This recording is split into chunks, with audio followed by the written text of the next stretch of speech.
Olá, tudo bem com você? Seja bem-vindo a mais um vídeo no canal Ciência com Letícia. O meu nome é Letícia Della Vecchia Henschel e eu fico muito feliz que você esteja aqui comigo.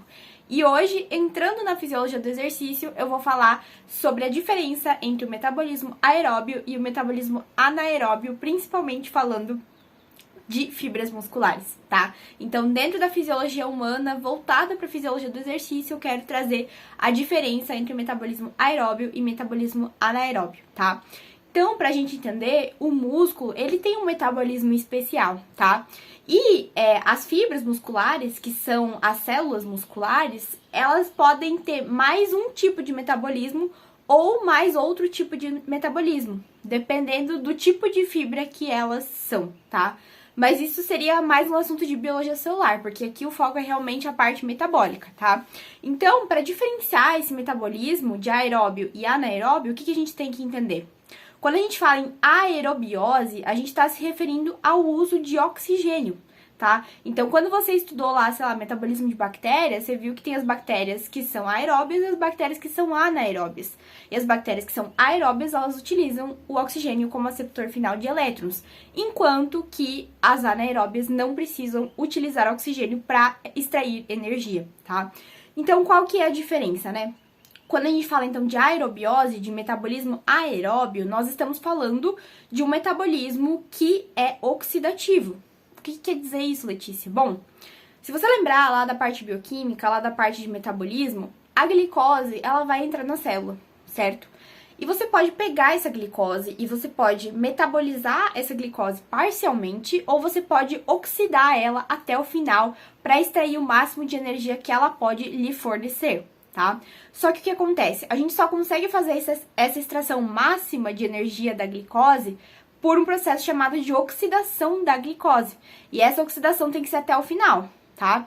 E quando a oxidação vai até o final, nós chamamos de metabolismo aeróbio, tá? Então, um músculo que pega e capta a glicose e utiliza essa glicose até o final, oxidando ela até o final, nós chamamos de um músculo que tem predominantemente um metabolismo aeróbio, porque para fazer essa oxidação completa de glicose, a gente precisa de oxigênio, tá? Então, quando a gente tem uma oxidação parcial de glicose, nós temos um metabolismo que é anaeróbio, porque a gente não quebra a glicose até o final e a gente não precisa usar oxigênio para fazer isso, tá? Então, a gente tem o metabolismo aeróbio, que utiliza oxigênio e oxida a glicose até o final, e nós temos o metabolismo anaeróbio, que não precisa da utilização de oxigênio e ele quebra somente a glicose parcialmente, tá? Então, quando a gente pensa naquela rota clássica, né, de metabolismo, a glicose entra, ela sofre a quebra, que a gente chama de glicólise, a 2 piruvatos, certo? Que são 2 moléculas de 3 carbonos cada. Esse piruvato, quando transformado em acetil-CoA, ele pode entrar no ciclo de Krebs e depois os substratos formados ali no ciclo de Krebs podem ser destinados para a mitocôndria para fazer a tal da fosforilação oxidativa, que é aquela cadeia onde ocorre transporte de elétrons e a geração de ATP, tá? Só que esse caminho longo, ele só vai acontecer quando a gente está falando de metabolismo aeróbio, porque para fazer aquela cadeia respiratória transportadora de elétrons, nós precisamos de oxigênio, porque o oxigênio é quem vai receber esse elétron lá no final e a consequência ali do transporte de elétrons vai gerar força motriz para tua mitocôndria conseguir sintetizar ATP, tá? Então, essa é basicamente a diferença entre metabolismo aeróbio e metabolismo anaeróbio, tá? O anaeróbio, a glicose entra na célula, ela vai ser quebrada a piruvato pela via glicolítica e acabou por aí. Não tem mais nada. Esse é o metabolismo anaeróbio, tá? E daí o que vai acontecer? Esse piruvato, ele pode formar lactato, pela enzima lactato desidrogenase. E esse lactato, ele pode sair do músculo, ir lá pro fígado e ser transformado em piruvato e glicose de volta para mandar mais energia pro músculo, tá? Só que isso vai acontecer no metabolismo anaeróbio, justamente porque eu não quebrei a glicose até o final. Já o metabolismo aeróbio vai ter aquela coisa completa, vai ter glicólise, vai ter ciclo de Krebs, vai ter fosforilação oxidativa, para que essa glicose seja aproveitada até o final, tá? Então, espero que não tenha ficado muito confuso, mas se ficou alguma dúvida, por favor, deixa aqui nos comentários. E daí, por que a gente tem esses dois tipos de metabolismo, né? nada é por acaso no nosso corpo. Se esse mecanismo foi selecionado nos nossos músculos, é porque isso nos traz vantagens, tá? E qual que é a vantagem? A vantagem é que, por exemplo, quando a gente começa a fazer uma atividade física, quando a gente se movimenta, quando a gente faz exercício, muitas vezes, o nosso corpo não dá conta de mandar o oxigênio que o músculo está precisando.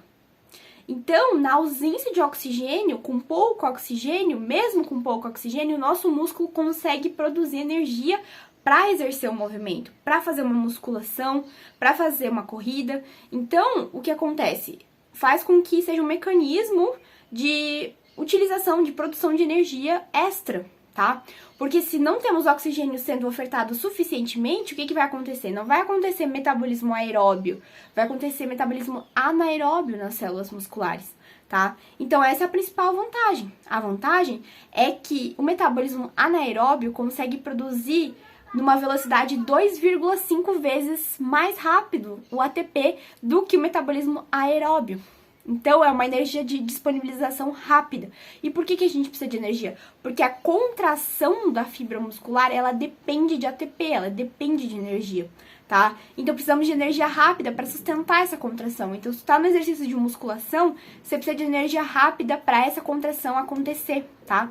E essa energia rápida, ela vai vir da via glicolítica, porque ela é 2,5 vezes mais rápida do que o metabolismo aeróbio, tá?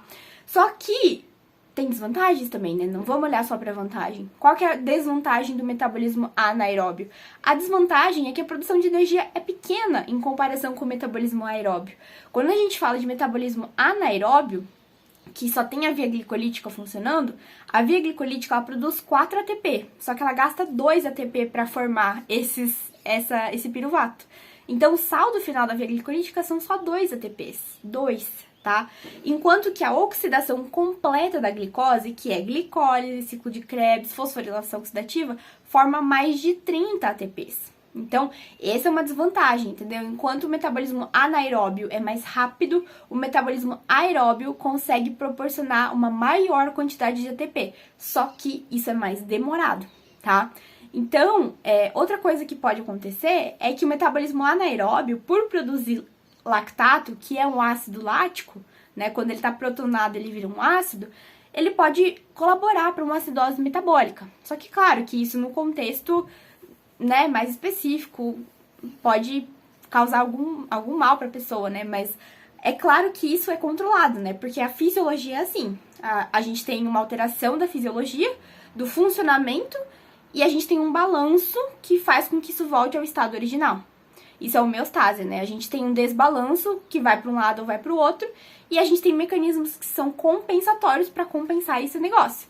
Então, essa acidose metabólica que eventualmente pode ser provocada ou pode gerar uma leve acidose pelo metabolismo anaeróbio, é claro que o nosso corpo vai dar conta de neutralizar essa acidose se ele for um organismo saudável, né? Obviamente. Então, óbvio que isso não é um problema que realmente vai te causar algum dano, a não ser que você tenha, né, alguma condição específica, tá?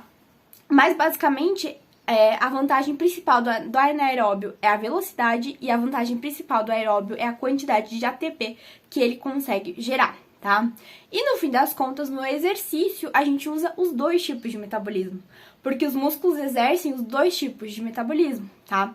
Então, durante o exercício, a gente tem uma combinação desses metabolismos agindo conjuntamente para que a gente consiga formar energia suficiente, mas também para que a gente consiga ter velocidade para executar os movimentos, para fazer a musculação, para fazer o que a gente precisa fazer, tá? Então, esses dois metabolismos, eles agem em conjunto, tá? Eles agem em sincronia dentro das células musculares para que consigamos suprir a nossa demanda energética para que a gente consiga contrair os nossos músculos, tá? Porque a contração muscular, ela é dependente de ATP.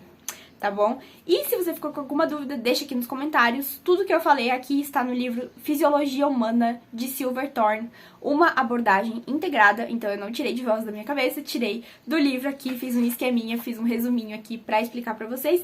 Espero que tenha ficado claro. Qualquer dúvida, deixa aqui nos comentários e deixa o seu like. Um beijão e até a próxima. Tchau, tchau!